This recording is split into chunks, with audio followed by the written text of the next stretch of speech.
Oh my god, I had such an interesting day. So, instead of like taking myself out to like cafes and like spas and like restaurants and like the mall and stuff like that, I've been deciding to take myself to like lectures and like events and like like talks and things like that. And I'm so excited because today I went for like um kind of like a debate about like economic freedom, and oh my god, I learned so much. I took so many notes. See all the how many pages of notes. And it's basically there was this person, Karthik Muralidharan. He's like an economist. One second, I'm getting messages. Okay, sounds good. I just need to reply sounds good to someone. Sounds good. Thank you so much. Thank you so much. So much. Yes. And smiley face. Obviously. So, okay, let me get back. So, there's this guy, Karthik Muralidharan. He's a professor at University of California, and he's written a book. So there was basically like a questionnaire, question answer session sort of a thing, where he was a advocate, a lawyer, and an economist. So the lawyer was asking questions and the economist was answering. I really like the guy. He was very funny. He was such a smart person. Like he was very cheeky also. So basically the topic was like economic freedom in the constitution. Like, do we have economic freedom, like for businesses and for individuals? Like, it was so interesting. And he was talking about economic justice and like what does the constitution state, and whether there would be extreme, like you have a business and then you get so much money but you have to pay so much taxes. So they're like, what is the incentive to do the business if everything is taxed?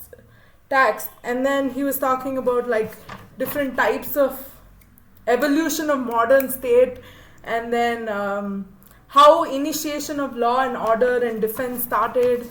Like there was first the security state, industrial state, and then the welfare state. And then it was so interesting. Oh my god, I had so much fun, and I like dressed up and I like took notes. And I got myself a bracelet and then I ate in the cafe, and then I came back. I was like, oh, such a fun academic, very fulfilling day that I've had. Oh, I have to wash dishes and then I have to eat my food, but then I'm so happy. I feel like I'm going to do this a lot more. I don't care which topic it's about, but I want to go and like just sit there and write notes. And I think the person who was asking questions, he was kind of annoyed because he wanted like a straight answer, like why isn't the economic state of the country not developing, like India? Why isn't it developing? Like there's so many examples that he gave, like this is atrocious, like there's so many cases and so many reasons. Why are there so much problems, right?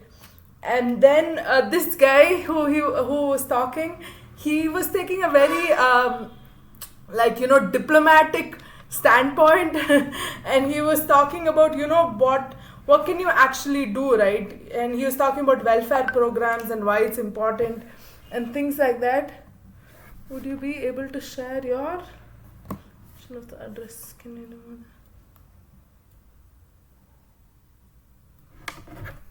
Wait, I have to respond to this. This is my food thing, so I'm ordering food, so I gotta give them some thing. You can wait. Okay, so previously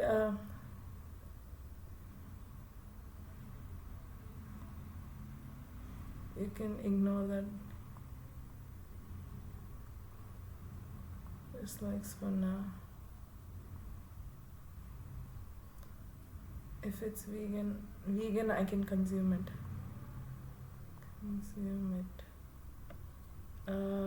So she wants the location of my place. So I gotta Sammy Your location is focus on communicating, cause I don't need the time and place to come through. Place to come through. Oh, I sent it to someone else instead. I gotta copy. Oh, this is so stressful. I gotta paste. Yeah. So what was I talking about? So, oh my god, I had so much fun. I wrote so many notes. I was like, I'm understanding economist perspective. And then he spoke about one thing which I really liked. He spoke about equity and efficiency. So he was saying that, how do we like figure out if the government and the policies that people are putting actually helps someone, right? He was saying that it all depends on if there's any welfare development program, right? If there's any program that will help like farmers, like people with below poverty lines and people who are struggling economically and things like that, what can we do? So he was talking about, I'm getting distracted the more notifications I'm getting. Oh my god, I'm like, I think I have to stop my notification button. Okay, whatever. So, he was talking about all of those things, right? What is the, measurement?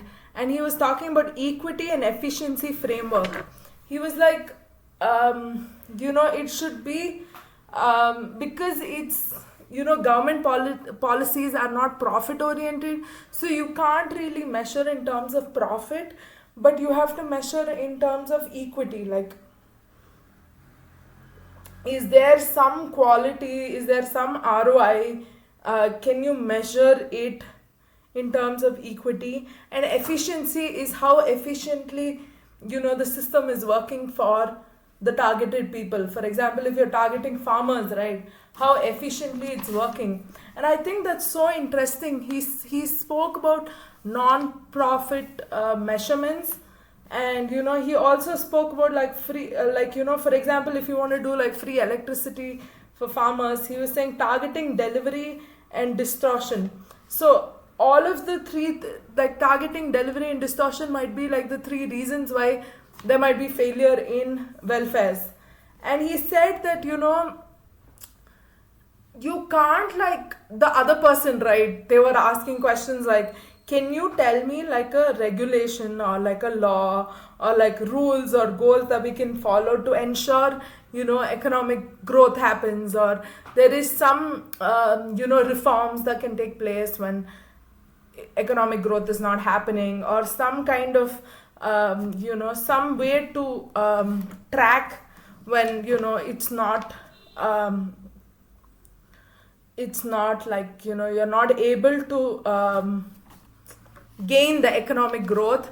So he was looking for a very straightforward answer, and this person was not giving him the straightforward answer. And he was talking more about points that you can focus on. And I really liked his very world view. He gave a historical perspective, he gave like a how things have been so far perspective, and what are you looking for economic freedom in terms of you can do whatever you want with your money, and you should not pay taxes, or economic freedom in terms of anybody can have the purchasing power. Like, is there like a level field? So he was saying, I really liked how he spoke about the idea of economic justice. There's always inequality in the world, and then it's because of unequal leveling. And so if you want to if like for example a football game is played, and there is inequality because of the fact that there's unequal grounding, right? So socialism talks about just forget about the ground, forget about the players, it does not exist, and you can just call it a draw, everyone's equal. But that just means that there's no competition, there's no game at all. So what he said is you have to level the ground as much as possible, especially for publicly provided merit goods, if that makes sense. I don't know why I'm telling you so much about the talk that I went, but I really liked it. I think I'm going more and more. I'm going to go to more and more places like this. And so basically, you have to level the ground. So you have to make welfare programs for people who are currently not at the same level, having the same playing field as you are. And yeah, that's what I took out of it. But then they spoke a lot about legalities and everything, and right to information and stuff like that. I mean, I understood it, and then I've noted it down, but I'm too exhausted to talk about it. So yeah, I had a really, really nice day today, and look at my new bracelet. So pretty. I spent a lot of money today, and I'm still unemployed. See ya. Bye.